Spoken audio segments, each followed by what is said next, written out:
The best zombies map of all time. Kino der Toten Black Ops 1. I'm sorry, but no. To me, Kino der Toten is easily the most overrated zombies map of all time. Not to dig Chaos X Silencer's opinion, which is 100% valid, I personally don't see Kino as a god tier map, or really even great. The map didn't do much in the way of innovation, the gameplay loop can feel repetitive and boring doing the most popular strategies, and there are very limited interactable elements in the map itself. However, that doesn't mean that it's a bad map by any means. I just don't see the map through the same rose-colored glasses that so many others do.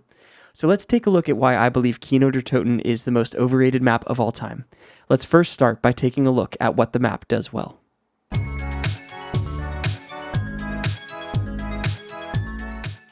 Kino is yet another example of how early COD zombies nailed the setting nearly perfectly for every map. Set in an abandoned theater where Group 935 was conducting teleportation and Nova 6 experiments, the Ultimus cast is tasked with surviving the hordes. At the end of the events in Der Riese, the crew overloads the teleporter with the Wunderwaffe and is teleported to Kino 18 years in the future. The theater feels desolate with an entirely run-down interior. There is an absence of light throughout the facility that keeps you on alert. When the power is turned on, parts of the ceiling in the theater cave in, further adding to the piles of rubble strewn about the theater. The theater itself is located in West Berlin, nestled between some buildings and the Berlin Wall. Tucked away, barely visible from the alley, is the Freiallern Berlin, if that's how that's pronounced, and it stands seemingly under construction. The only other place that the players have access to on this map outside of the theater are 4 rooms after teleporting to the Pack-a-Punch machine. These rooms are a hospital room, a US government room, Samantha Maxis's room, and a hellish version of Samantha's room. These rooms will contain 3 tapes that the player can input in the projector by Pack-a-Punch, providing radio dialogue regarding additional story. Also, once all 3 tapes are input into the projector, there is a small model rocket in the US government room that can be launched after, which is a neat little Easter egg. Contrary to the Vanguard and Modern Warfare Zombies maps, I feel like the atmosphere of this map fits into the zombies setting perfectly.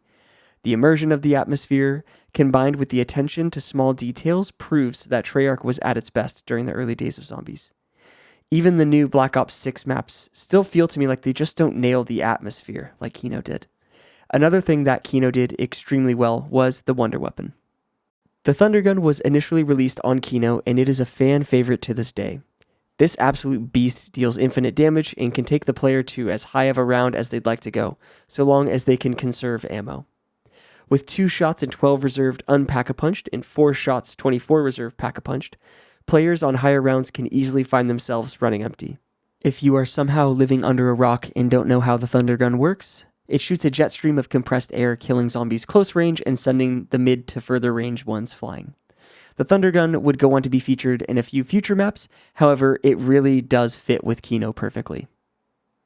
Kino is a simple map, which I believe both makes the map work well for casual players, but it takes away from the replayability and longevity of the map. The most common strat is to train on the stage, which is wide open, reducing your chance of downing. While the goal is to get as high a round as possible, the ease of training on the stage can make it feel like the game is somewhat drawn out. The benefit, though, of a simple map is that it's accessible for casual and hardcore players, setting up isn't too difficult or time-consuming, and learning the map is incredibly easy for newer players, if Black Ops 1 is still getting any new players in 2025. Now that we've looked at what Kino does exceedingly well, let's take a look at some of the areas where Kino falls short.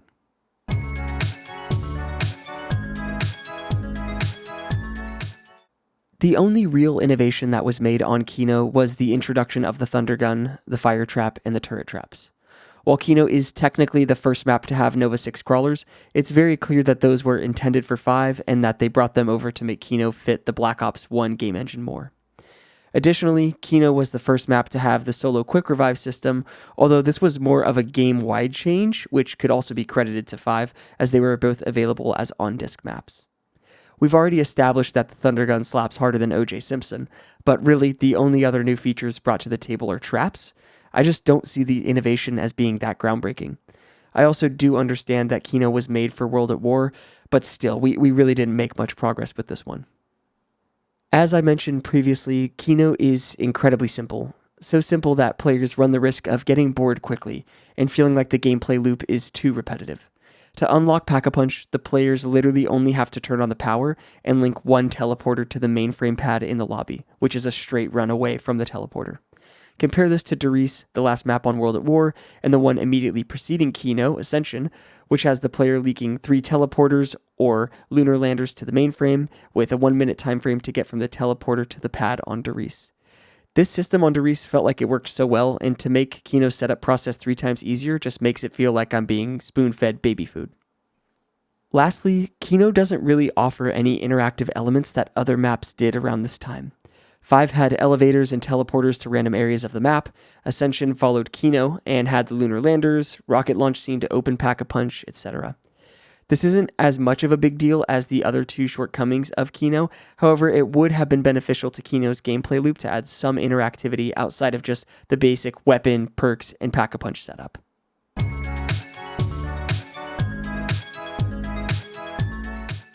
Looking at the neighboring maps, Doris came in before Kino and it finished off the World at War lifecycle with an absolute banger. We had the introduction of Pack-a-Punch, the 3 teleporters in the linking system, monkey bombs, Bowie knife, the real first interactable Easter egg, which is called Flytrap. There's so much that Doris did well that Kino really didn't feel like it brought too much more to the table.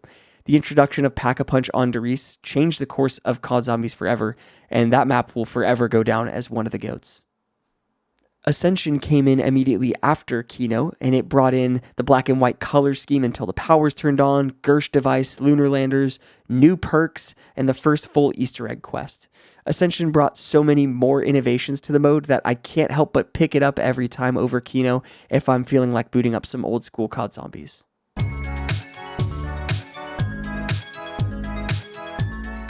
Kino is by no means a bad map. I just can't justify giving it an S or even an A tier rating. When I was first writing out this video, I was going to be way harder on the map. I was planning on ranking it around a mid C tier, but as I was recording the footage for the video, I started to miss the truly simple nature of Kino. It's an accessible map that I can boot up for 15 to 20 minutes and feel like I played a full game, contrary to something like Shadows of Evil or Origin, which takes damn near half an hour to get fully set up. I'm not throwing shade at either of those maps, by the way. We will discuss my thoughts on them at some point in the future, but I'm not going to spoil that here. I now rank Kino, though, in a low to mid B tier due to the aforementioned reasons. However, I'd love to know more about your thoughts on the map. Please let me know in the comments what you think of Kino. Is it as great as you remember? Do you hate it, or are you somewhere in the middle like myself? Thank you so much for taking the time to watch this video all the way to the end if you made it. I am truly so grateful to have even one person watch and enjoy my videos. If you'd like to continue on with more Zombies map reviews in the future, please feel free to subscribe here and follow me over on Twitch to catch me playing some Zombies live. Have an incredible rest of your day, and I will catch you in the next one. Peace!